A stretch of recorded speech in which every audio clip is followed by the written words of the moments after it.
The legends of Memphis Wrestling return to Jackson, Saturday, September 21st at the Picture Perfect Event Center. It will be a night to remember, featuring the stars you watched every Saturday morning on TV. Be there for the Fan Fest meet and greet at 3:30 and the official Memphis Wrestling Hall of Fame induction ceremony at 7 p.m. featuring Jerry the King Lawler, Superstar Bill Dundee, the Boogie Woogie Man, Handsome Jimmy Valiant, Dangerous Doug Gilbert, Wildfire Tommy Rich, the Rock and Roll Express, PG-13, Downtown Bruno, the Birdman Coco Beware, Dr. Tom Pritchard, the Dirty White Boy Tony Anthony, Nightmare Danny Davis, Terry Golden, Sir Mo, the Spellbinder, Tony Falk, Carl Fergie, Jerry Calhoun, Michael St. John, and more. Plus a special reunion of the stars from TV5 Power Pro Wrestling and KAW. The legends of Memphis Wrestling return to Jackson, Saturday, September 21st at the Picture Perfect Event Center. Sponsored by Budweiser, Pro Shingle, Thomas Media, Slide and Ride Rodeo, and WBBJ TV. Tickets are on sale now. Go to Eventbrite and search Official Memphis Wrestling Hall of Fame.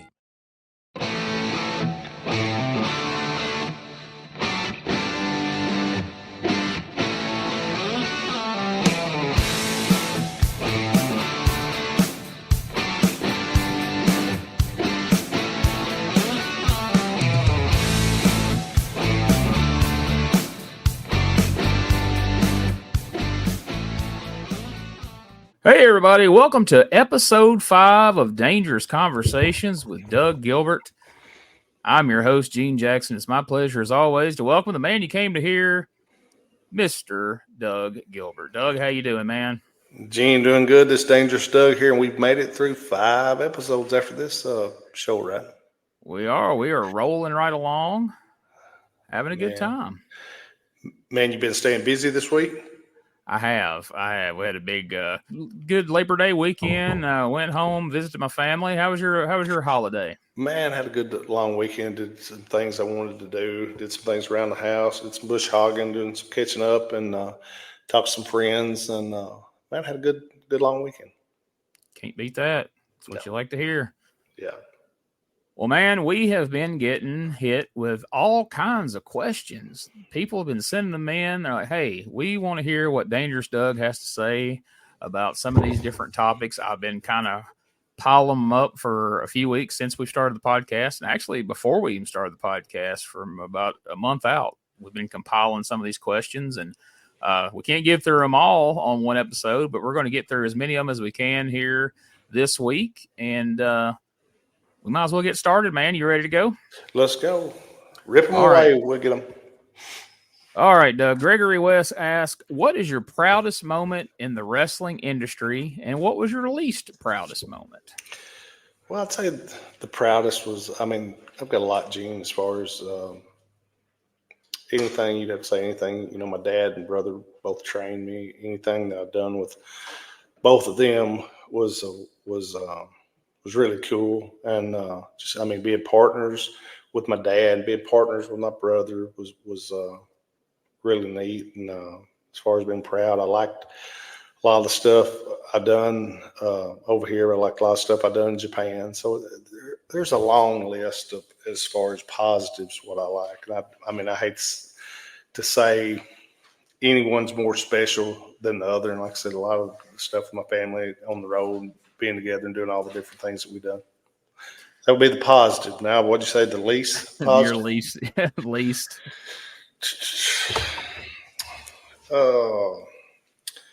Probably as far as being maybe a few of the decisions that I made and business-wise, which I'd like to think is a good businessman. I like to think I always have been, but maybe I've let my head get a little hot-headed in a few situations. And probably if you think back about things, you know, you might have done, you'd like to think you'd probably do things a little bit differently. And I don't want to say for sure I would, but I think I would make a few different decisions, maybe when I got a little bit angry than I should have. Well, you know what they say, hindsight's 20/20, you know. You're exactly right. Now, I could ask you the same thing, and I bet, about your life, and I'm sure you would probably, or most people would probably say, well, there's a certain thing that I shouldn't have done, which I can't specifically say one, but there's like a few instances that, you know, after I've done them, and you look back a few years later, you think, well, man, that might have actually worked out. That maybe that was a good idea that I didn't think it was. we've all been there, but most of us didn't have a camera on our face when we made those decisions. That's the difference. That's true. That's true. And I got to think, just to kind of expand on the first answer, though, man, I got to imagine, you and your brother growing up, watching your dad, and then eventually, standing there in the ring with your brother and your dad, all three wrestlers. And at one point, you and your brother are standing in a ring together all the way on the other side of the world in Japan. I can't imagine what a cool feeling that is, man. Oh, man, it's really neat. And I mean, you just feel a lot of, like I said, when you're proud of the moment and what you've accomplished and everything, man, you just looked and like, sometimes it was like it was real, but it kind of wasn't real. I would, like when I would start and I'd look and I'd see my dad and my brother both standing beside of me. And we was in some 6-man tags and down at, do you remember, which you're too probably young, man, Chucky Mullins? Do you remember that name? The guy that got paralyzed at Ole Miss down there? Yeah, I know that name for sure. Yeah, well, they had a benefit deal for him there on the campus, and man, that's their Coliseum deal that they got down there. I forget what the name of the building is, but like it was sold out. It was me and my dad and my brother against Lawler and a football coach and maybe Dundee, I think it was. And you talking about that was a cool, just different little deals like that. It's neat. Like I can remember just being in the ring and you kind of like, is this, really happening and everything. Like I said, that was really early on in my career and that was really cool. But there's a lot of different places. Like I said, just getting to tag with your dad, always your dad being your hero and your brother being your big brother and being your hero growing up. It's just that a lot of that is really special. Absolutely. Paul Williams asked, what is one thing about your brother Eddie that most people don't know about him that they might find surprising? You know what? My brother was really, and Junior, you're not going to believe this, but he was really a shy guy. And, everybody looks at him as far as his character and the way you've seen him in the business and everything as far as being this outgoing type guy. But he really wasn't. He was really right the opposite of that. He was like a shy, and I don't want to say a recluse-like person, but he kept all of his stuff kind of to himself and just kind of more of a shy guy than what everybody would have thought. That makes sense. That's what a lot of guys who are performers, that's not their day-to-day personality, but they're able to turn that on and I could see that. And you know what was kind of cool, what people wouldn't think, I mean, I don't say this is a strange thing or anything, but one of the out of the ring things that when me and Eddie get away, if we'd be off for a day or day and a half here or there, we'd play a lot of tennis and we'd go out, which, as far as just exercise and cardio and stuff, which you go to the gym, but just doing stuff fun that you like. That was something that kind of me and him did and didn't nobody else. I mean, we just went out, ourselves and we had a good time, played a lot of tennis. That's interesting to hear because most people assume I say, hey, what sport do you think I played in high school? And they're always like football. And I'm like, no, I was on the tennis team. And they're like, oh, so you were skinny in high school? I was like, no, I was like 225. I was like, but in football, I was going to go out there and bang heads with a bunch of dudes all afternoon. And in tennis, there's a chick in a short skirt that was going to be bending over in front of me. That's what I picked. And you know what, y'all, you'd have popped in. Everybody else would have too. I mean, Eddie run me it kept me in shape. I mean, pretty good as far as better shape than what I was anyway. He'd run me back and forth across the court, which it didn't hurt him to run to me. I was like, oh my gosh, please get me the ball. Heather Franklin asks, besides obviously yourself and your father, who in the wrestling business took Eddie's passing the hardest?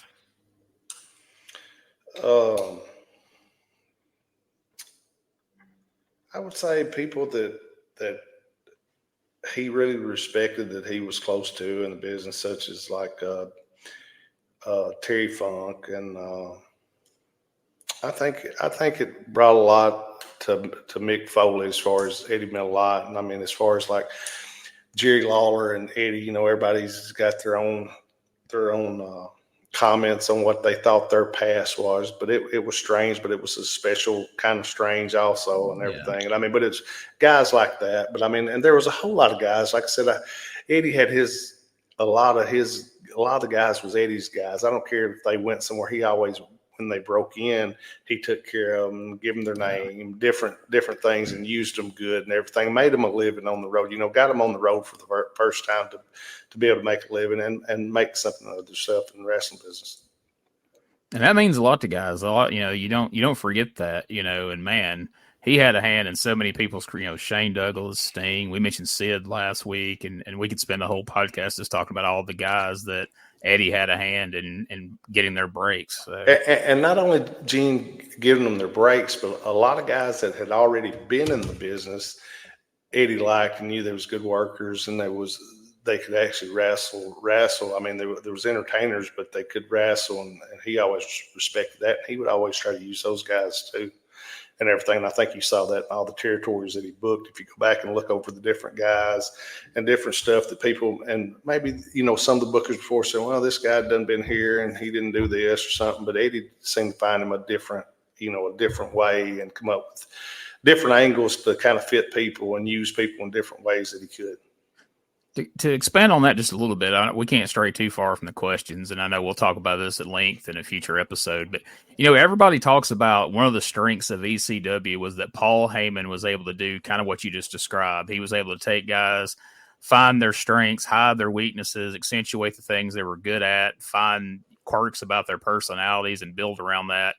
I mean, I feel like that's something he learned from Eddie during their time together, booking in Continental and when Eddie was up in ECW. You feel like that's an influence that Eddie had on Paul, that he was able to, make a career out of him anyway? Oh, I think so. I think everybody, I mean, I don't know. I'm sure Paul don't talk on these topics very much, but I think so. By going back and looking and being a person like myself, that, when you're beside and you're watching everything that's happening, it's a lot easier to see things. And then sometimes when you're right in the middle of it, or if you're not seeing it at all, and the cool thing, I was kind of beside of it, and like I could throw ideas at my brother, just like Paul could and everything. But yeah, I think he learned a lot from my brother, just like I did. And I mean, but it was a series of thinking about angles, and I mean, furthering those angles. And I mean, going out and booking, it was hard to say, and people kind of don't understand this, but I've been booking 2 and 3 months ahead.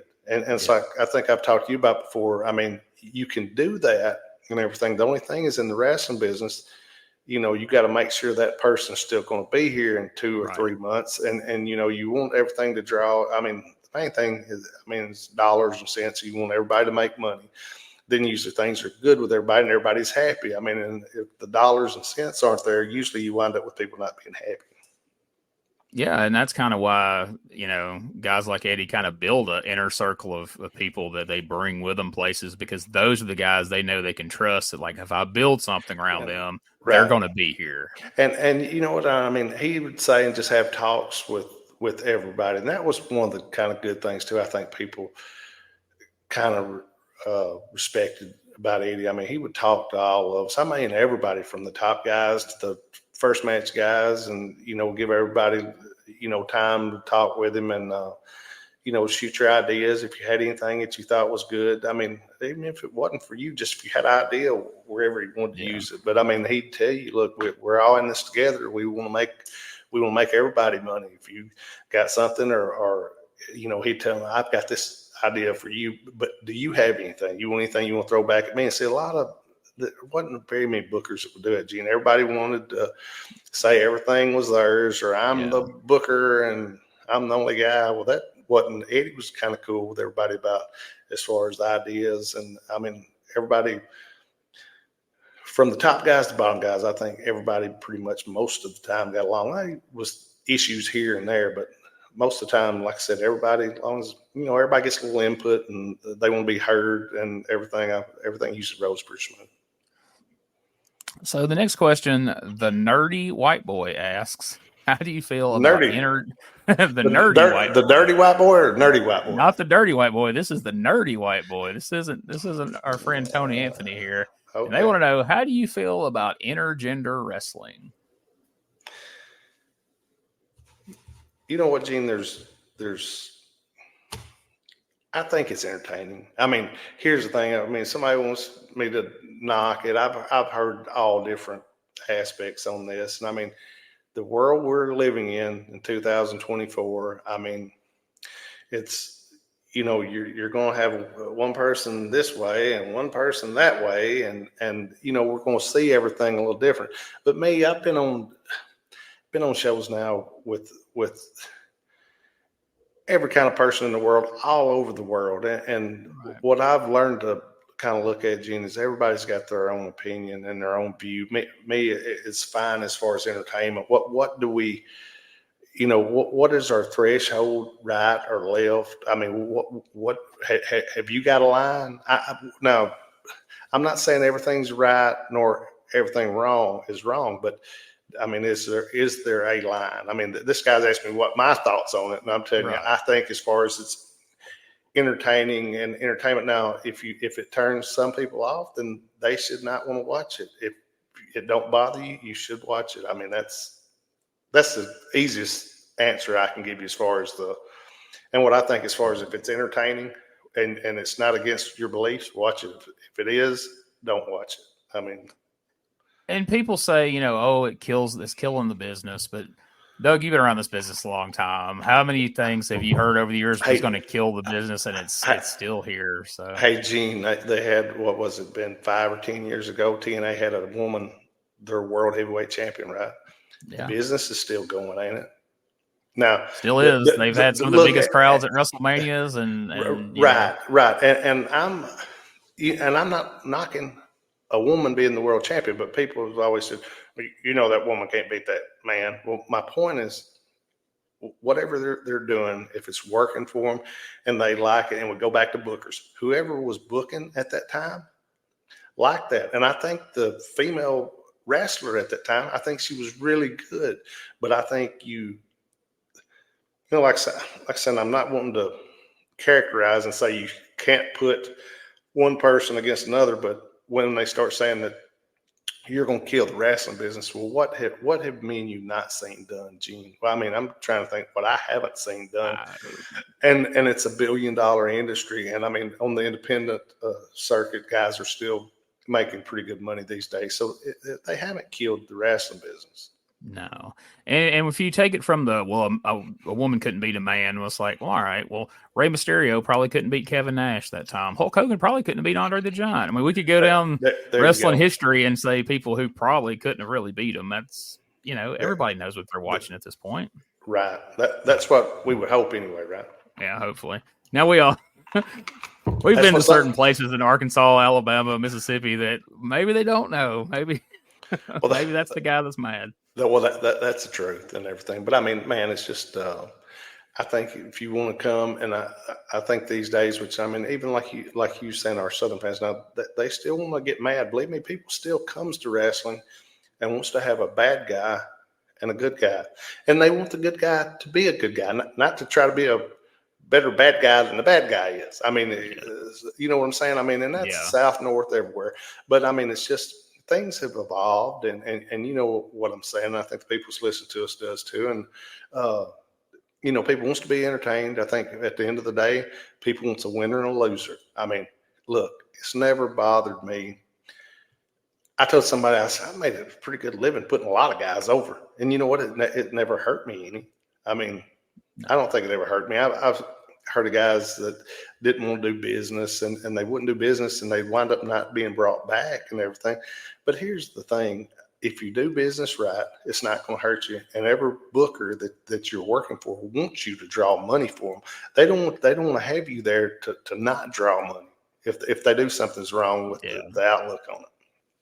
And I've never, speaking as somebody who's been in business and as a wrestling fan most of my entire life, I've never heard anybody say, you know what, I'm not going to buy a ticket to this show Monday night because Doug Gilbert lost 2 months ago, and that means he's probably going to lose this, so I don't care about this match. It's forgotten as quickly as it happens, and if you do it right, I mean, you've done it. I've seen you do it. You've seen other people do it. There's guys who have left a match they lost and managed to get over more than the guy who won. Right, and had more heat, and you could wind up going back and have to fight your way to get back. And then on TV, you still have just as much heat as you ever did. And that's what I didn't really understand. And, I'd see people get hot about finishes, and I thought, man, just, if you know how, and I think that's one thing that my brother taught me, if you know how to keep your heat, get your heat back. I mean, I seen him beat here or there and then go right back. Him and Lawler worked for probably near a year straight at one point. And I mean, just they had every kind of match you could have. And I mean, he put Lawler over most time, but then get his heat right back at the end, and they draw a lot of money. I mean, it wasn't a thing about never getting beat. And we're talking about Memphis and Lawler. I mean, everybody talks about how Lawler and Dundee is one of the most legendary feuds of all time, and it is. And people aren't tired of this day. How many times did Dundee win in those matches? You know what I mean? Like, Lawler won more than he lost, but yet they kept that feud going for years and years and years. So it's all about the talent of the people involved. You're exactly right. Yeah. And I just want to clarify one thing before anybody gripes. They say, like we were dumping on like Southern people. I'm in Alabama. I was born in Mississippi. Doug's in Tennessee. We have nothing against Southern people. We're just having a little fun there. No, that's it. And but I mean, I'm saying all over the people from the South, from the North, both. I mean, they want the same thing. Like at the end of the day, a good match. As far as they say, a 1, 2, and 3, and people pop. That's what they want. I mean, any wrestling fan, North, South, overseas, that. To me, instead of dodging and not giving them a finish and just, I mean, there's really no sense in that. I don't think we all have different opinions, and I guess we all could be bookers if we wanted to. If I mean, if you think you could, but it is. Just listen to us. They could have drew money, is what most wrestlers pay. I mean, there's message boards dedicated to that by the dozens and hundreds of even. So it is what it is. So here's a fun one. Tanya J asked, what's the strangest interaction you've ever had with a fan? The strangest interaction.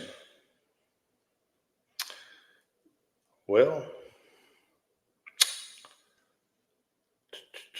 the strangest interaction, I guess, would be actually, when you're at the buildings, you kind of know what you're going to get, and that it is wrestling fans. But when you left, like say TV or the Mid-South Coliseum or somewhere on Monday nights, and even like the Louisville Gardens on Tuesday nights or Wednesday when we was there in Louisville still to go to Evansville, when you go out a lot of times and you would have people come up to you, and then people come up and ask you different questions and want to know where you're going, and there were so many different things with me and Eddie, and it was funny. And they would ask me something about Eddie, then they'd ask him something about me, and I said, "What are they talking about?" And he said, "Man, they will ask me anything about you." I said, "What are they asking you? They won't ask me." But it was just strange interactions away from the building more than anything. Yeah. Jim, at the building you got everything thrown at you, but you was expecting it. When you got away, and like we'd go to the movies or something, and you see people saying something when the movie would get over, we'd start to walk out and I'd say, "Hey, Eddie Gilbert, Doug Gilbert, what are y'all doing here?" We'd say, "We're going to wrestle tomorrow night in Evansville." "Oh, what are y'all doing here? You want to go do something? You want to go to the mall or something?" Which the theater was in the mall. We'd say, "No, but we got to go." And I thought, I don't want to say stalkers like or nothing, but it was cool fans that just wanted to know what was going on behind the scenes. Kind of the stuff I told you was kind of cool that people don't know and everything. Yeah. But it's neat, and it's good that they do know you. If they wasn't bothering you, you wasn't doing something right on TV from no. Yeah, it means they didn't care. Right. But it's kind of fun, like the perspective people have of celebrities and wrestlers and all this. Like, like, what are you doing at the movie theater? It's like, well, what do you think wrestlers do in between the time when they're in the ring to you do real life stuff, like you watch movies, you hang out, you go to dinner, Well, that's what I told somebody. I mean, like we would go out in Louisville, after the Louisville Gardens, and then people would come up to us and sometimes at some of the restaurants say, "Man, we seen you on TV." And I'd say, "Well, that's cool." So, "Did you come to wrestling night?" "Come to wrestling night." But they'd always watch wrestling on Saturday. So they was, used to say, I said, "No, y'all are on Saturday." I said, "No, wrestling's been here at the Louisville Gardens for 30-something years on every Tuesday night. We'll come over." And I thought, "You're not going to come over. You're working on Tuesday night." But it was cool. I mean, just the interaction with the people was really cool, and everything. Like I said, there was a lot of strange. One interaction with a fan was me and Tommy broke down one night. I can't even remember what we would have been. We was in a road car at the time, and we wound up, a guy stopped on the side of the road, and like the next exit was a tire shop or something. I said, man, can you get us to the next exit? There's a tire shop. We're going to get a record to get this car and everything. And he said, yeah. He said, you know who I went to school with? And I said, who's that, buddy? And he said, Brian Lawler. You know him, don't you? See, he wrestles at Brian Christopher. I said, buddy, I sure do know him. But he was a funny guy. He played football with Brian and everything. But that's like coming out of Memphis. And I thought, now this is interesting. He got a old pickup truck, and here's Tommy sitting in the middle, me sitting by the door, and this guy driving. And you talking about a funny threesome looking there for a minute or two. But that was a strange kind of moment. So Juan Cena, Juan, not John, but Juan Cena asked, if it was totally up to you, which do you prefer working, babyface or heel, and why? I think every person, if they could get away with it, would probably tell you they had rather work heel. I would say that unless it was somebody that always worked as a heel. Now, they might want to work as a babyface just to see what it was like. But your heels, basically, always your good heels would call basically all the matches and set the pace of it and kind of the dictation, kind of the way everything went in it. And most heels, I mean, most guys that could work with the heels would basically call the matches. And everybody, you know, as far as it was so much easier for me to be, I don't want to say be bad, but be a bad guy than I didn't want to have to be nice. I mean, like I said, I wasn't mean to people as far as nothing, but it was easier for me to be here. Different guys have got different personas and everything, but it was always cool to me. I always liked, you know, me and Eddie, which we both had little stints where we was baby faces for a little bit. But like in the start of his career, he was baby face for a good while. But then as he changed heel, he was heel basically most of the time. But then he had little stretches back and forth, but I loved being heel all the time, actually. And it was strange being a baby face. I can get that. And you guys were good at it, but it was one of those things that as a fan, I was always like, when are they going to turn? When are they going to turn? The Gilberts aren't nice guys. This ain't real. a lot of times I'd be in the corner in some of those matches, and I'd be thinking, boy, we're going to do this, and we're going to do it as good as we can do it, but boy, when is it going to be time? Whenever it's time, I'll be ready and everything. But it's like I said, we've all got different perspectives on what we're doing and what we like to do and everything, which, you know, ever so often you need a little bit of a change. So you got to do a little something different. And when you're a really good heel, there comes a time where the fans, they want to cheer you. Oh, well, you kind of have to do it. This is the thing, Gene. Everybody's always told me, and I mean, this is the truth. The best time for you to turn babyface is when you're at your hottest. I mean, that's if there's a time, because I mean, and usually there's going to be a time. It's going to be time to get other heels over. So usually, if you're at the top, at some time during that rotation, it's going to be time for you to rotate down. So if you're going to rotate down, or you want to kind of do something a little different, that's what you can do. And I mean, usually you can get a good little run out of it yourself doing that before you do something different. That makes sense. Eric Frazier asks, has wrestling under your real name ever posed a problem for you or your brother or father? You know what? It hasn't posed a problem, but like we've got a lot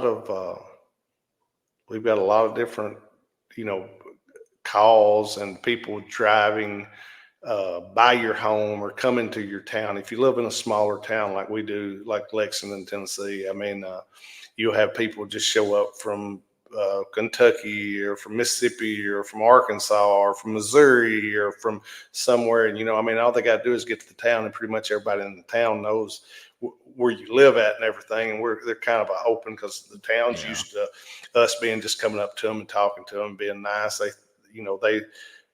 They don't think it's too unusual, but then again, they say, well, where are you from? Or do you know Tommy, or do you know Eddie, or do you know Doug or something? Then when they said, oh, we don't know, we just want to come to town and see them, which, I mean, you know, you don't knock that, because you appreciate people caring about you and wanting to come and see you, but it's a different thing when people just, if you walk out the door and there's a car full of people at your house and you say, hey, and, you know, I mean, that's the only thing. I think my dad was always really nice to everybody, and man, and my brother was too, and I was some guys had sent me stuff and said, Doug, this was just the other day, and said, man, we always tell everybody we know friends of yours and your brothers, and man, y'all was always really nice to them in school. I thought, well, man, I hope we was nice to everybody in school and everything, but it's like it was a shock because we was bad guys on TV that we was nice to somebody. So that's kind of a cool. Yeah, there were people that didn't really understand the business. Like, I don't know, those guys were always so nice back in school. I don't know what happened. Right. They said, look at them on Saturday morning. Why are they being so mean for? And that's what I'd laugh, because I had some friends and they'd say,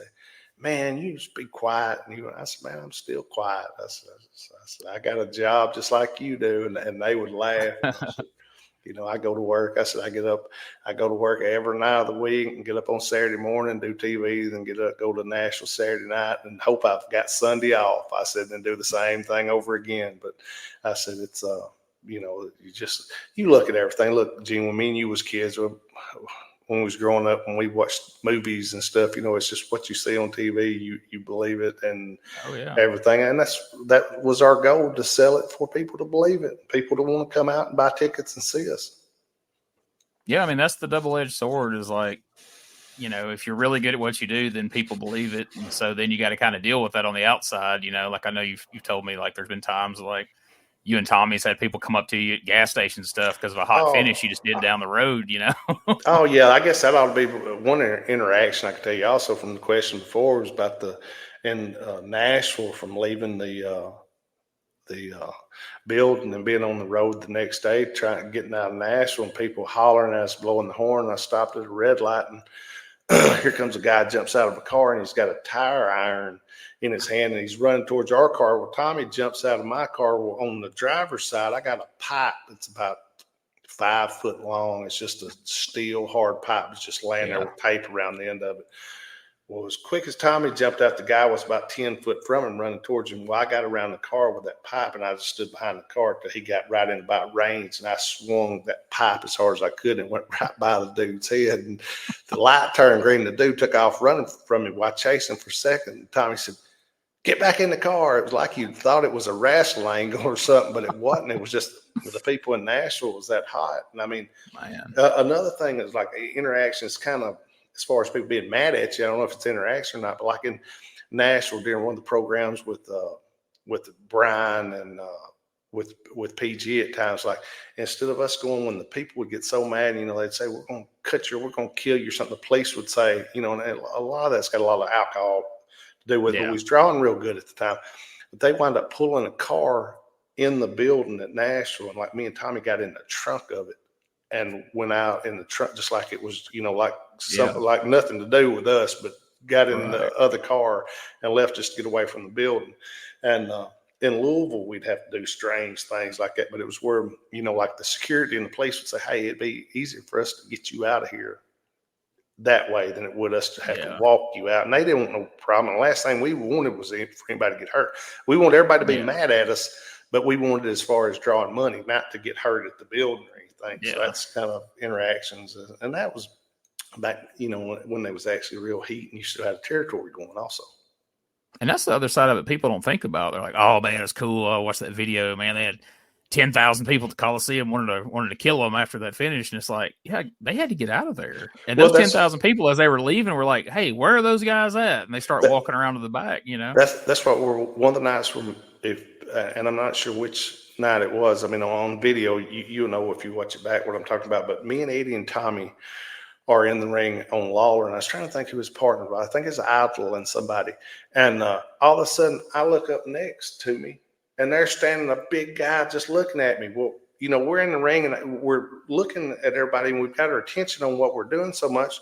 And then when I look, I'm going to hit somebody, and I look, and I see a guy standing right beside me that I got no idea, a big guy, who he is. So I put my arms around him, grab him, and slam him to the mat. And right when I got him to the mat, Tommy just dropped a knee right on his head, hard as he could, right on his head. And all of a sudden, he goes sliding. Well, the police have him by the leg then and just yank him out of the ring. And he went straight to jail. Back, they didn't ask us a question. These days, you'd get asked a million questions and everything. But they'd always tell us if they're inside of the barricade, they're y'all's until we get there. And then they're ours. But they wouldn't really say much to us. And then Nashville was one of the first ones as far as to let the fans drink beer and everything. So they'd get rowdy. By the time we'd get out there last, they'd think they was ready to get in the ring and everything. So you had a lot of, you had a lot of, just people drinking that was 10 foot tall and bulletproof after they got a couple beers in them. And, as far as us getting on the people and everything, they think, well, and I was the youngest one back then. So they think, oh, if we'd whoop him for sure. They might not be sure about Eddie or my dad, but they think we'd whoop him. One night I was in a singles match. I ain't been in the ring for about 5 minutes. All of a sudden, one guy come. I kicked him. Here another guy come. So then my dad and brother both just run down the ring and stood in the ring and said, come on in the ring if you want. Then nobody, they stood there. Nobody else come. But I thought it was cool as heat. But I thought, shit, I'm the youngest. They think they beat me before they could. My dad and my brother. So they're going to get me and everything. But that was cool. At least it was good. He was drawing money for people to be there to be hot. Right.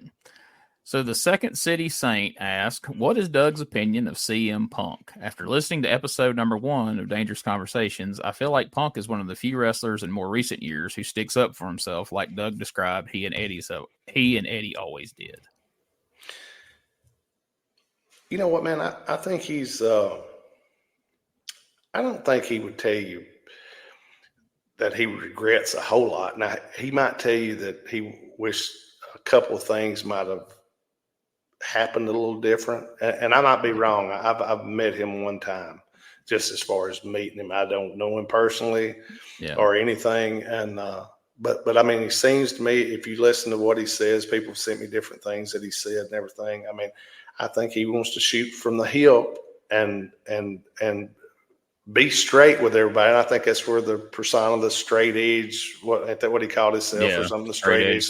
But to shoot straight with people. And I mean, I think he has, which I mean, I think always when you do that, Gene, you're going to get a lot of heat, but because you're going to make some people mad with what you say. Yeah. And you're not going to, if you're telling your honest opinion, it's not going to make everybody happy.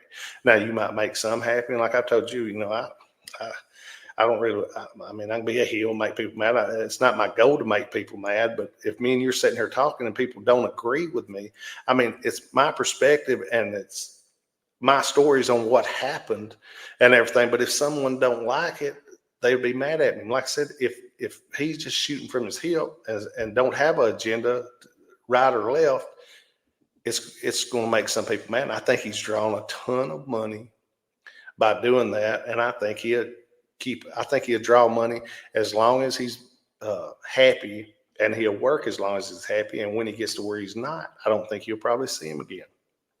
Yeah. Well, I mean, he showed us that. He walked away for 8-9 years. He didn't like how things were going in the WWE, and he walked out on top and left and did other things and showed that he didn't need the business. So. Now, Gene, how many people do you think? I mean, just me asking you, don't you think a lot of people has been at certain points where they wished they could do that?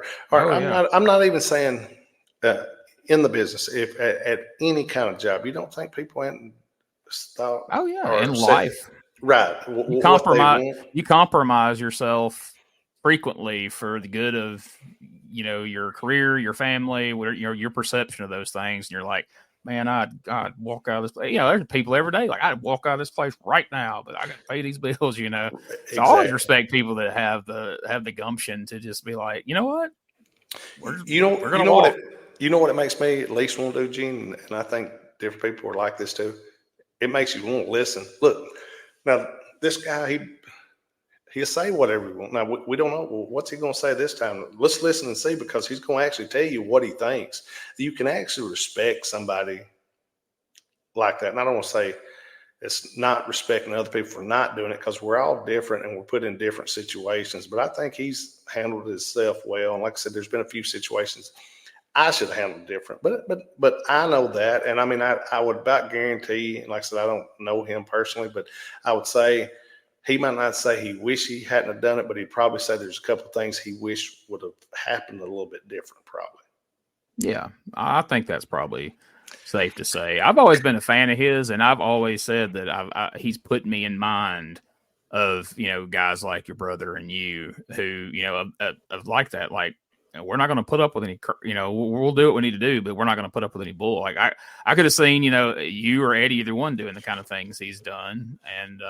And just like him, you guys never really suffered for it.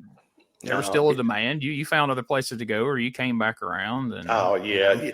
And you know what? I think I told you this once before. I've heard guys ask my brother, said, "Man, I can't believe you're back." And that's one of the times we went back to WCW, and he said, "Man, I can't. Well, you said what you want to, and about everybody, and I can't believe they just called you. And would you come back in and be the booker? How'd you do that?" And he said, "Well, we drew money last time we was here." And he said, "I didn't lie. I told the truth." He said, "Some people might not like it real good." He said, "But usually people gets over it and everything if it is the truth." He said, "If it's a lie, it might be a little bit different, but usually it's, people, if it's the truth, people usually get over it and going about their business." In business, whether it's wrestling or anything else, talent and results trump everything. People will suck it up. They might not like you, but if you make them money, right, whatever can the you business make may me? be. That's what I was going to say. Can you draw me money? Go out there. I don't care. I might not like you. Best go out there and draw me money, though. And when they draw money, it makes them like you a little better.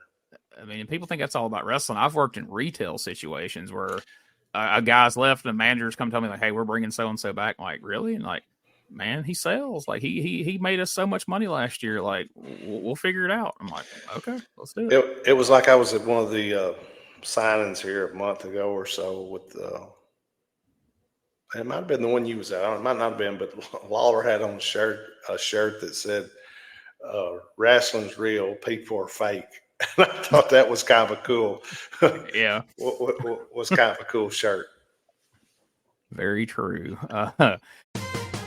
Hey everybody, Gene Jackson here, inviting you to check out the Retro Wrestling Review, where each week I'm joined by some great co-hosts who help me review classic episodes of USWA Championship Wrestling, and right now we are doing week-by-week reviews of 1993. But we don't just do reviews, sometimes we get a chance to interview some of the people who were there and lived it, plus do watch-alongs. It's a lot of fun, so check out new episodes that drop every Wednesday at WrestleCopia.com. And to find links to everything associated to the podcast, you can go to uswapodcast.com. Hey guys, Ray Russell here, curator of the WrestleCopia Podcast Network, inviting you guys to listen to many of the programs here as part of the WrestleCopia brand, including, but not limited to, the Wrestling Memory Grenade, currently covering the 1988 and the WWF project.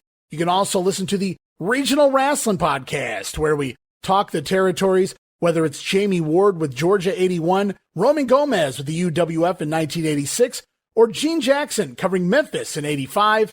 3 projects going on right now over there at Regional Wrestling. You can also listen to the Wrestling Stoop with the legend himself, Bob Roop. Bob goes back in time each and every week, covering not just his career, but countless stories and interactions with hundreds of wrestling names spanning his 2 decades in the business.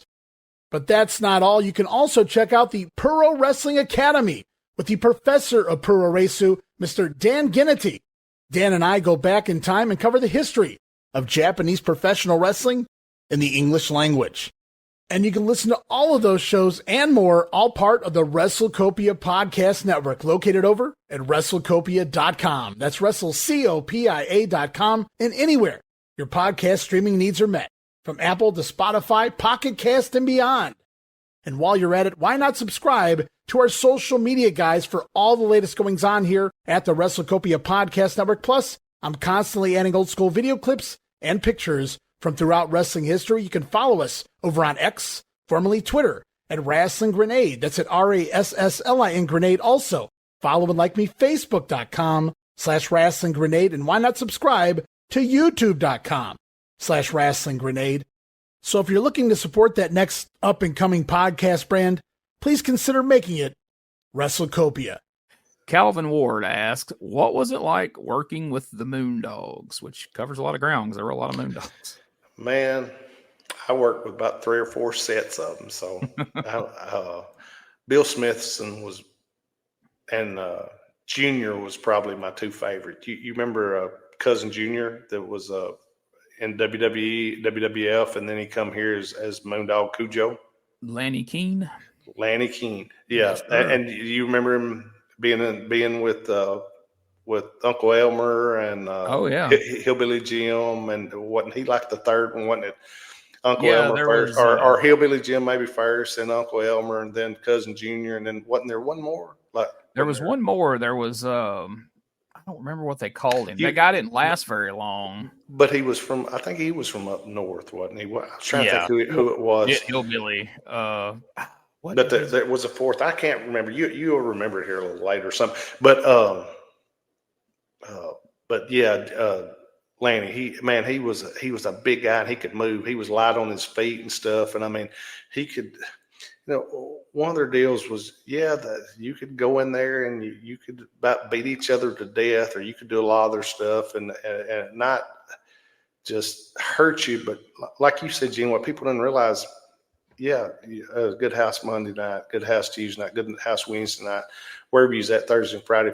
If it was a good house Saturday night, then you had to go do this all over again. So, I mean, the beating and the banging and the toll that your body could withstand, we want to keep going, and we did then, and it didn't matter about whether you was on guarantees or contracts or no contracts.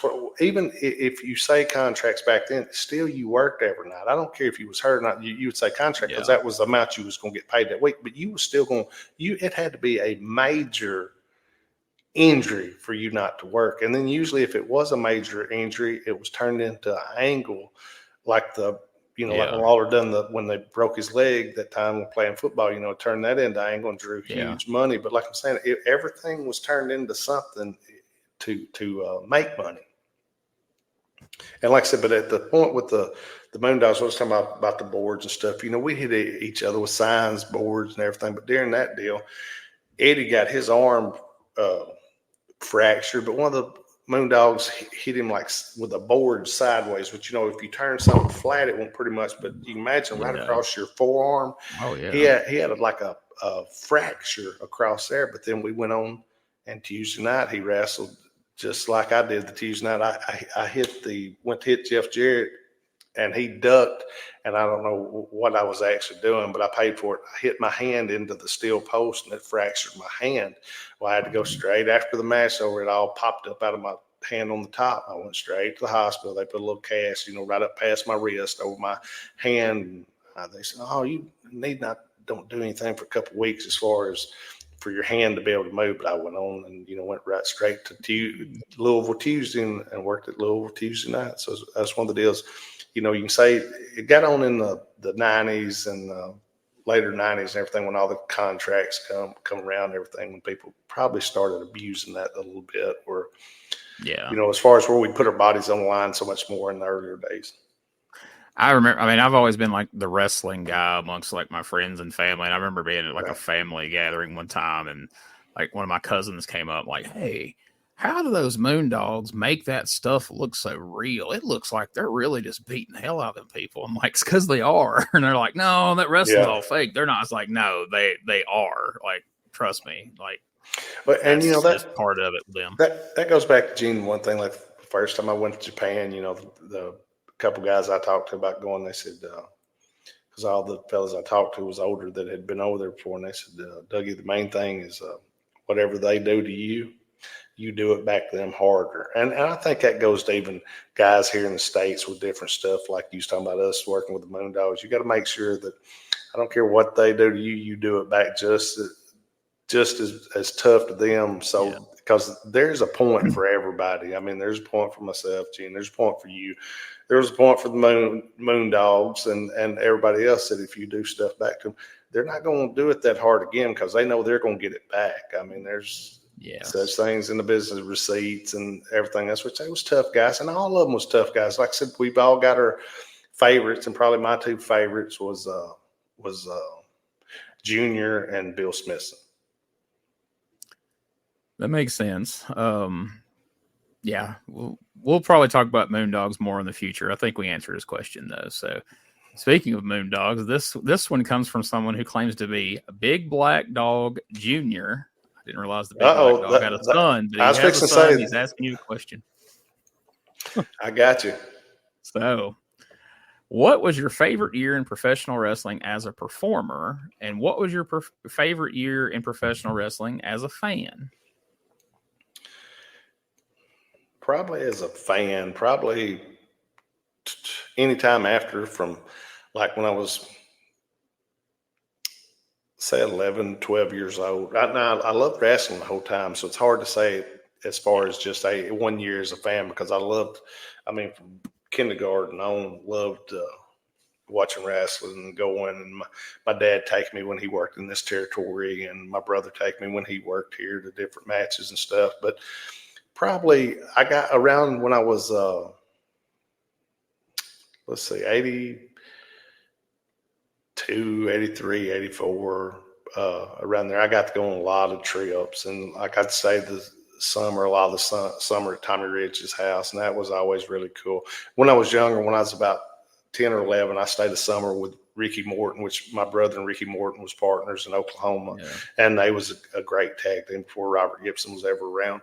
And they was good, but like Eddie was a single guy, and him and the guys go out, and I'd go stay with Ricky, which Ricky was like another kind of like a brother figure, but dad type figure to me at the time too. And I'd go stay over with him and his wife, and he was always really nice to me. So I had a lot of cool guys growing up that I hung out with, and I don't know. I think something would have been wrong with me if I didn't learn how to work. Absolutely. Everybody you just named right there is like some of the best in the business. So absolutely. Yeah. Violent Ray asks, the names are getting progressively sillier as we're going along. So here, sure. Violent Ray asks, did you or Eddie ever put much stock into holding titles in wrestling? Was it something that was important to you on a business or personal level, or was it just a prop? I think that it was more as far as if it was the right thing as far as getting heat. You always need the heel. At the end of the day, it's always better for the heel to be the champion, the babyface to chase the heel. As far as in wrestling business terms, is if you want to go, if you're a fan, you want to see, like I was saying earlier, you want to see a finish, and you want to see a bad guy that you really don't like, that you got a reason not to like. You want a good guy that you would pay to see anyway, but you've really got a reason to pay if you got a guy that you hate and a guy that you love. And the guy that you hate is the champion, and the guy that you love tonight could be his night to beat you for the title. And it's the same way in, like, as far as a blow off to draw money, like in a hair match. As far as, if you're going to pay to come and see, I'm going to pay my hard-earned dollars. But I want to go see Doug get his head shaved. I want to go see, like, when they had the Idol against Lawler. I want to go see Idol get his head shaved, and then they do the finish they did. So hot with Tommy coming out from under the ring. I mean, that was Memphis. To me, Memphis is stuff like that. And the Eddie being Lawler's partner, and then turning on Lawler after the people, like you said, when he was so as a heel over, and then he turned, but then he just changed right back on him and threw fire right in his face when he come tag. That's, to me, is Memphis type stuff. And I mean, you can go on. I mean, there's so many other tapes that, it's cool, I guess. And during COVID, I think it brought it out more, didn't it, Gene? Like more of the old stuff. I mean, there was stuff there, but it seemed like during that era, it seemed like more of the old stuff popped up out of the blue. And man, there's some great stuff to go back, and like there's some stuff that I've talked to a few of the guys about. And I said, man, I was watching this. I said, man, you know what? Anybody say what they want? That was really good. I said, and as we was doing it, I thought it's okay, but you didn't ever want to, Gene, if you was in it, you didn't really want to say, man, that's awesome, because you can't top awesome. Right. Somebody told me one time, said, I asked you about it, and you said, it's pretty good, or this was okay. But to me, usually okay or pretty good, I thought was really good. But you didn't want to say, oh, you can't beat that, because then what have you got to come back for? I mean, you always got to beat it. Every week you wanted it to be the best TV that you'd ever done. There was not one week, and that's hard when you've got a show that's live. You know what I'm saying, and you're coming back next week, and you're going to the same people. That's the thing. Like in today's industry, you're not going to the same people. You might not go to that town again in a year. Yeah. Well, so you don't have to. But now, and the only deal with that is but you've got everybody watching you all over the world. So Yeah. you got to have now you have writers and I don't think you have such thing as a booker anymore, but you've got writers and what else do you have? Do they call them, Gene? You got they got their agents, right, that you hand have out the finishes and help them work out the match, and writers, agents, producers. You get producers, but you imagine but we're talking about $1 billion industry, so we can understand that, and you need that, and everybody needs to know where everybody's going to be and how everything's going to go, which we just flew by the hip on a lot of it, and it was we'd have a direction we was going. In some ways, that direction would get more amplified and it would get more reaction, but that was our goal most of the time. Like I said, you could tell a lot of times. I mean, people says, "Oh, you went off script." Well, no, Gene, we didn't go off script because there was no script. Right. There was Doug. You've got 4 minutes. Well, then we might come back, me or Brian, and Lawler might look at us and he'd say, "What in hell?" or "What was that?" or something, and wind up drawing or something. He'd say, I guess that was all right. He wouldn't ever say it. He was like us, as far as not wanting to say something like, because some of the best stuff I thought that I'd done with him, or me and Eddie done with him, I'd say, "Man, that was good, wasn't it?" He said, "Oh, it's okay." I thought, well, okay, it's good. I mean, I wasn't saying it was great, but I thought that was freaking good. But that's, we all have goals and everything. That's because guys like guys like Eddie and Lawler, they wouldn't have hesitated to tell you if it sucked, right? So if you gotta, that was okay. If that was okay, it was good. You think I'd done my job, but because they'd tell you in a second, and I mean. If they thought it was just okay, they thought it sucked. I mean, if they said okay, they thought it was good, but they wasn't going to tell you. I don't know if I ever heard. I'd hear Eddie say he liked angles and he liked TV segments, but matches he'd say, "Well, that's good," and he'd tap the guys on the back. But just saying, you had to have done something really good for him to say that. Like I said, and I understand. That's why I always, when I'd say and watch other people, I'd say okay, or it's good, and it might have been good, but I didn't want to think we couldn't ever do better, because I always thought we could. And that's certainly something that has changed over the years, because now you go to indie shows and guys come back through the curtain and everybody's like hugging them and, "Oh my God, that was the greatest thing ever, man. Oh, that was so awesome." And it's like, all right, settle down. Like that's what somebody told me now. Somebody was saying that they book, or they don't book. The producers and writers we look at a guy have a match with somebody and a guy have another match with somebody else, and whoever the two we think will be the best. It's not about angles anymore. It's just about the two guys, and we're going to build to this pay-per-view, and if this guy hasn't even wrestled that guy, we'll just throw them together, and that will be the best match that they will say it's more stars. And I said, "Well, buddy, things are a little bit different than it used to be," but not saying that's that goes back to more like Japanese style to me than the state style. But then again, everything changes, and they've done. I don't care what people say, Gene, they've done something right, or you wouldn't have wrestling on Monday, Tuesday, Wednesday, Thursday, Friday, Saturday, and we wouldn't have. Me and you wouldn't be sitting here getting to talk and actually be cool people to listen to us, and us be able to talk about stories about the wrestling business, because it's been good for my life and everything. I just decided a while back, like, you know what? New wrestling's just really not for me. But instead of, I'm not going to sit and do 5 podcasts a week dumping on new wrestling and telling about, well, it isn't like the old days. So I watch the old stuff that I enjoy, and then I do podcasts talking about the stuff I enjoy, and everybody that enjoys the stuff that's going on now, that's great. They can watch it and they can celebrate it, and that's cool. I don't knock anybody.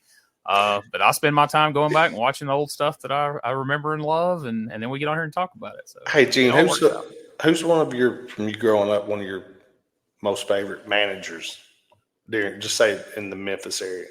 In Memphis, I would say, obviously Jimmy Hart, but once I was fixing to tell you, don't even say Jimmy Hart. He shouldn't be in the equation, because everybody knows Jimmy's great. Downtown Bruno. I remember, like, as a kid watching him, and my dad always got like a huge kick out of him, and he'd walk around the house saying, "Oh, Mama says it bees that way sometimes," and stuff like that. Hey, Bruno is a good pick, and Bruno's a good dude and everything. And he's a great manager. But if you go back a little before Bruno, you have a guy named Sam Bass. Do you ever see any of that now in, what was it, 70?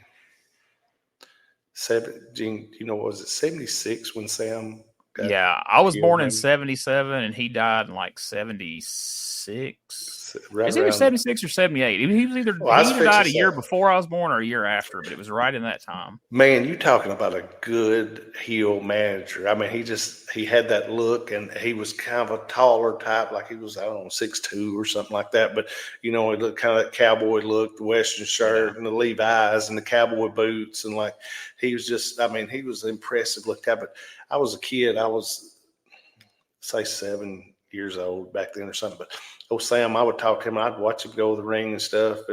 And one night he'd come up and he said, go get me and you some popcorn and a Coke. He give me extra money to pay for our stuff. And he'd tell me to keep it. And I wound up, and I was like one of his little fans. Usually I watched him, and, I would never cheer for him, and everybody hated him, but I watched him. I thought, man, that dude's good and everything. But I'd talk to him and everything. And then when the car wreck happened and everything, man, it was so, I remember him and my dad was real good friends, and and everything. And I just thought that's awful when they told me what happened to him. But he was really good, like Sam Bass, and like you said, Bruno, Jimmy Hart, which I was going to tell you, we'll leave Jimmy out of the picture. Everybody knows the equation of what Jimmy was here in Memphis and everything. But the different type guys, and I mean even different wrestlers like that you go back to and think of. It's just kind of amazing that the history that, from the Coliseum to the Gardens to Memphis TV every Saturday morning to Nashville every Saturday night to Evansville to back before that when they run Rupp Arena at Lexington, Kentucky. They'd run it once a month and everything. And then Jonesboro, you throw Jonesboro in there like once a month. So you had every town, and usually if you had every town running and you kept everybody, the bay faces over the hills with some heat, usually draw some money. Now you go through like you've talked before about the down times. It's not going to be up times all the time in any business. I mean, you went through times that things was booming, and you went through times when things was down, and you had to get through the bad times to get to the good. It's like any business. Yeah, and you got to go with the economy. When people just don't have the money, then what goes away? Buying wrestling tickets, things like that. Right. Before we move on from Sam Bass real quick, because my dad used to tell me about watching Sam Bass when I was a little kid. And this story, he didn't tell me this, but I've heard this over the years. Maybe you can confirm this. Like, this is how different things was back then because nobody was really smart. But Sam Bass had so much heat. I've always heard it said that when it was announced in the arena that Sam Bass had been killed in a car wreck, there was actually a pop from a large part of the audience because he had so much heat, and they were just like, is that true, or is that just an old wives' tale? No, that's actually truth. But I think when people realized, I don't know what during those days, what actually the thinking was. I would like to think that they thought it was just a wrestling part of the show, part of the show or something. Because and you remember, I don't know, it'd been about 80, somewhere around 83 or 84. Remember when Jimmy Hart done the thing with Troy Graham and was it Pork Chop that he said got killed? Remember when he said they got killed in a car wreck, and he brought them back in as what did he bring them in as? Wasn't they something? And but it was just something. But they done it right there on TV that one morning. What was they called, or was it Troy and somebody else? I think he said as a Blondes or something. He brought Troy and like Rick McGraw back as the New York Dolls. The New York Dolls. That was it to work with. Was that to work with Stan and Steve? Maybe. Yeah, they were coming in to feud with Stan and Steve. And he just said there's been an awful accident, or he said something, and they got killed. And Lance said, "Oh, Jimmy, now," which Lance was doing the thing, and nobody really at that point they just kind of get with Jimmy, being a heel manager. But I'd like to think the deal with Sam Bass that they thought, but I think after that people really realized when they seen pictures that the actual man had died, and like on the Nashville and Hendersonville and on all that, like on the news the next night when it was said in Memphis, that next night when it was said, I think then the people said this is not wrestling, this is real. And Man, we're not. But it was just right when it, as it happened, they had said it, and the people did. Like I said, I don't think they knew what to think. They just thought, sounds bad, good, something happened to him. But it was awful. I mean, and then he's liable to run in on the main event and help Lawler win. Right. Well, if you look like how, like I said, the things was with Troy and the other guy and everything, but that it was good. I mean, I think everybody tried to do everything and as where it wouldn't be. I don't want to say not tasteless or where it wasn't bad but good, but still to keep your heels. And like Jimmy was the best at getting people over and everything. And he had his run with Vince. He could do that with look at all the different characters that Jimmy was with, and he turned himself into that character. I mean, on his jacket, on his managing style, but he could go, be with anyone and kind of turn himself into that. So, all right, we're getting almost to the end of the show here, but we're talking about Memphis managers. We're talking about right after Jimmy Hart. So this was something I was going to talk to you about eventually. We ain't got to get real deep into it, but me and Ray Russell's been talking about this on our 1985 Memphis wrestling podcast. So Jimmy Hart leaves. They have the Jimmy Hart lookalike. J.R. Hart. J.R. Hart, who is a lookalike, but he wasn't a sound-alike and he wasn't a manage-alike. He strictly just kind of looked like him. He was look-like and kind of take a bump here or there. I've seen different matches, but the only thing about him not talking or anything, if you didn't know it wasn't Jimmy, I mean, the only way you could know it wasn't Jimmy was because he wouldn't run or he wouldn't talk. But I mean, as far as like he was like a mannequin standing there that looked exactly like him, and during the match, and that was the thing about the loser leaves town deal. You know the deal about it snowing right in that night in Memphis, and about Hart having to go on. He was going to be starting up there if they didn't go ahead and do it, and that's what they talked about, canceling the show. And they said, no, he's gone. We got to go ahead. It don't matter what it does here. We've got to have this match and do this. And that night they did. So so Jimmy's gone, and this J.R. Hart guy is clearly not working out. Right. Eddie forms Eddie's army. He's General Eddie Gilbert. Right. And he starts putting his army together. He's feuding with Lawler. Then all of a sudden, Jerry Jarrett and Jerry Lawler decide to bring in Tom Ernesto as the booker.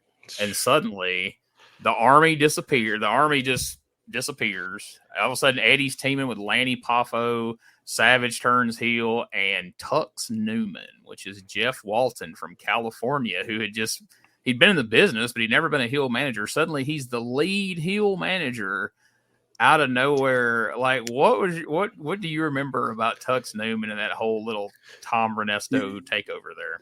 You talking about kind of going off the rails on what, I mean, people have I don't want to say you don't have to be from here to know how things are, but they just took, when you haven't seen any kind of TV and you just bring in and you kind of reflux everything, move everything around and try to start from scratch. That's kind of what he did, which he kind of put everybody in a different situation. Yeah. But here's the thing. Nobody knew that Tux Newman.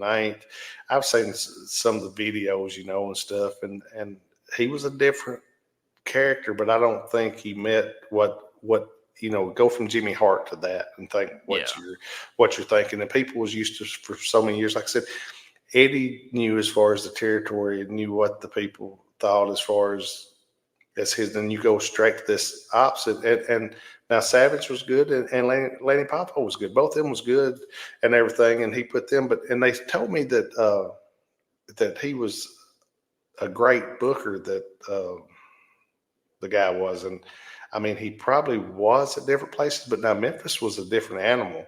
Yeah. And if you hadn't, didn't have any history and seen what had went on in the past here, it was hard to come in. And like I said, I mean, you can think you've got talented guys, but if the people here don't buy it, it's not going to be what it was. I've never liked when a new booker comes in and they just change everything, just arbitrary. Like, you had Eddie in a main event feud with Lawler that was over.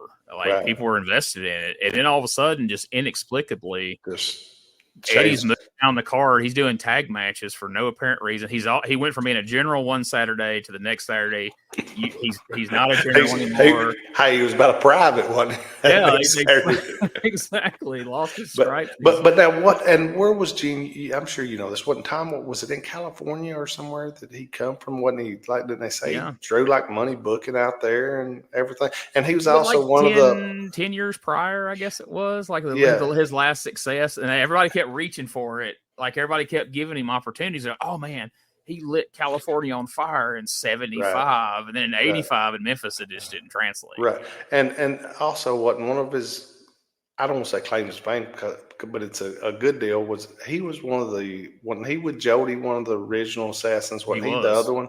And I mean, I really had a world, and I got the opportunity to work. I say work, Jody was in the office at WCW, but I got to work around Jody something. I always had a lot of respect for Jody, but as far as a heel tag team, I remember being a kid and like the Assassins really being, but they told me, Tom, I think by the time I started watching him, I think Jody, I don't know who the next partner was that Jody had, but I don't think it was Tom. And like I said, but I'd always heard that people really respected Tom for his work and his booking and everything. And I think that was the chance that Jarrett thought that something would be good. So Jerry gave him the opportunity. But I mean, you could tell, like you said, when you can say there's just a traffic jam and everything don't look like it's where it's not supposed to be and everything, all the people can see. Yeah, we're watching this week to week in 85. We started in January and we're up into March. And so we're following this week to week, talking about it. And then all of a sudden it's like, whoa, what is going on? Everything just changed in 1 week's time here, and not for the better. I mean, the Savage heel turn, I mean, okay, that was good. And him feuding with Lawler was good. It kind of came out of nowhere, but the Tux Newman aspect of it, his whole spiel of coming in, I'm from Hollywood and I'm here to declare war on Jerry Lawler because he killed Andy Kaufman. He pile drove him and gave him cancer, which Eddie had already used that weeks earlier in the This Is Your Life, deal. Right. It's just like, I don't know. It's like I was telling Ray as we were watching, I'm like, if I'm a fan in Memphis in 85, I'm like, why would somebody who's a big Hollywood star choose Memphis, Tennessee's wrestling show to come and take over? Like you couldn't really, it wasn't real heat. And one of the coolest things, which I mean, there's a lot of different people and a lot of different angles, but one of the coolest things that I still like and you can watch today that, people still say, I don't even know who done it in WWE, you do, but This Is Your Life deal that Eddie did with Lawler and brought out the guys. I think stuff like that was so cool. And, and we didn't want to say entertaining back then, but it was entertaining. I mean, we didn't say sports entertainment or nothing like that, but man, that was entertaining TV. I mean, just the different guys, have your different characters come out and say, Jerry Lawler, you cost me this. Jerry Lawler, you done this to me. Jerry Lawler, you done this. And that was good TV. I mean, there's good TV. There's okay TV, then there's TV that we don't want to watch. So, well, the great thing about it was entertaining, but it was all rooted in real things. Like everybody that Eddie brought out, you had Jim White, had died, and you had, your dad had gotten screwed for the Southern title. So all those things were real things from the past. So the fans could be like, oh yeah, that really happened. That really happened. So you're like, he's making a real case again. And Lawler, but it's entertaining. Right. And that's what I'm talking about. And even like I tell people like the stories, and people would send me things after me and you done one of the other podcasts about the interview with me and Lawler and different things that you'd said. You hear him say this, and one of them asked me about the jacket, doing the deal with the Sam Bass jacket. Remember angle of cutting the. Well, the story with that is this is the true story, was that jacket deal. Sam had left that with my dad, and it was like in my dad's car at my house, or my mom and dad's house, hanging up. And my dad went to carry it back one time and was just going to give it to Lawler because him and Lawler had matching jackets. Yeah. And Lawler said, "Did you have it?" My dad said, "Yeah." And he said, "Well, just keep it." So when they got ready to do that angle, Eddie mentioned having that jacket, and Lawler said, "Well, I still got mine." He brought his, and they looked exactly the same. And then when they got ready, Lawler said, "Let's cut that one. Let's cut one of them up." And Eddie said, "Well, we ain't gonna cut this jacket of Sam Bass's up." Yeah. Lawler said, no, we don't cut Sam's up. We cut mine up. And I thought, man, I can't believe. And he said, we'll get some scissors. I told Eddie, said, we'll get you some scissors. Said, you cut this jacket in 100 pieces. And that's what, do you remember the angle? That Oh, I'm yeah, talking about? absolutely. Yeah, that's, and say that's the true what you say, bringing actual real aspects. I mean, it's real stuff. We're just incorporating them into different angles. But I mean, to me, I mean, we knew it was real, but I think if we knew it was real and we could get that across to people, then you would have, make people believe. And see, that's cool that you confirm that here, because I can remember people saying back then, like, oh, that's probably not really, it's probably not really the same jackets, or it's not, So to confirm that, no, that is actually like your dad had Sam's jacket and Lawler had his, because I mean, Lord knows Lawler's got every jacket and cape he's ever worn. He's got every one of everything that he's ever worn. And I mean, me and him have talked about this, and I've went through a lot of my stuff at different times. And he asked me, Doug, well, what have you got? I said, I still got all my stuff and my dad's stuff and Eddie's stuff. And one day me and him was talking about it, and he's talking about all the totes we had. He said, you know what? He said, I ain't telling you to do this or nothing. He said, but you know what? There's a lot of people that would like to have a lot of this stuff, and me and you ain't letting it do nothing but sit in totes. I said, well, but it's nice when you want to go look at it and you can pull it out. And I got 3 or 4 of Eddie's jackets hanging on little mannequin deals in my shop, and I think them are cool. But I want to go look at them. Got some title belts out there beside them, but I got a little setup like that. Like I said, I've got a bunch of totes. So you got to realize all the different matches and different nights that my dad worked, my brother worked, and I did. And it's cool to look back at a lot of that stuff. Well, that's cool, man. Maybe you can take some pictures of some of those sometime. We can put them up on the Facebook page or something, because I know a lot of people would love to see them. I certainly would. So that'd be really cool to see. Good deal. I can sure do that, Gene. And like I said, have we got through most of the questions? Like I said, people we got a few left, but we'll roll them over to next time, because we're a little over an hour now. But I think this was good, man. You answered all the questions, and we kind of expanded on them and talked about some other things. This was a fun episode. I certainly enjoyed it. I hope everybody else did. Man, Gene, I just want to tell you, thank you, and I want to thank everybody for listening. Like I said, I hope we've left you, like I've said before, Gene will probably leave you with more knowledge than I will, but I'm glad that I could get the stories out there, and Gene can ask me, and if y'all got any questions, just let him know, and we'll answer whatever we can, and man, we appreciate everybody listening. Keep the questions coming. We'll work them into each episode, and then we'll do one like this about once a month or every other month. We'll do a whole episode where all we do is ask Doug all the questions you've sent in. So keep those questions coming, and we'll keep these episodes coming, because we are all the way up to episode number 5. Episode number 5. Gene's like I always say, I say what I mean what I say. Hey, peace.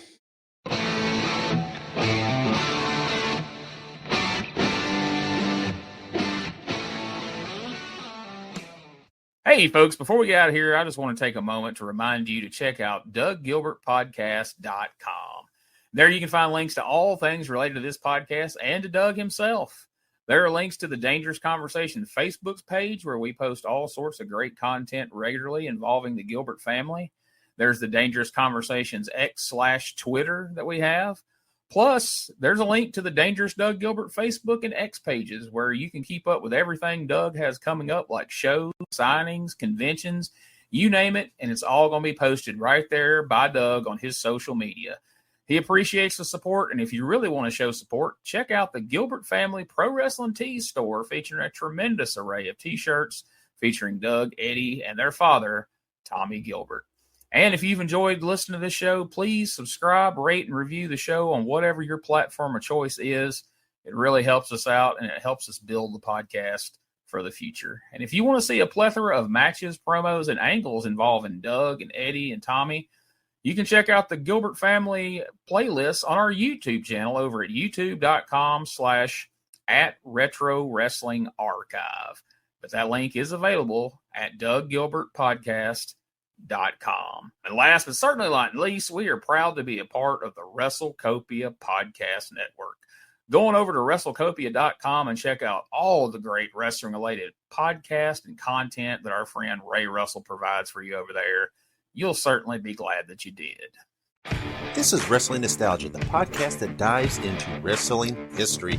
Hey, wrestling fans, I'm Dave Dynasty, and if you enjoy podcasts that are knowledgeable and history-driven, then Wrestling Nostalgia is for you. With great guests and fun interviews, there are over 200 episodes in our archives. We chat with several first-time guests and often cover topics not discussed on other podcasts. Look up Wrestling Nostalgia on your favorite podcast platform and visit all of our links at linktree/WrestlePod. That is linktr.ee/RASSLEPOD.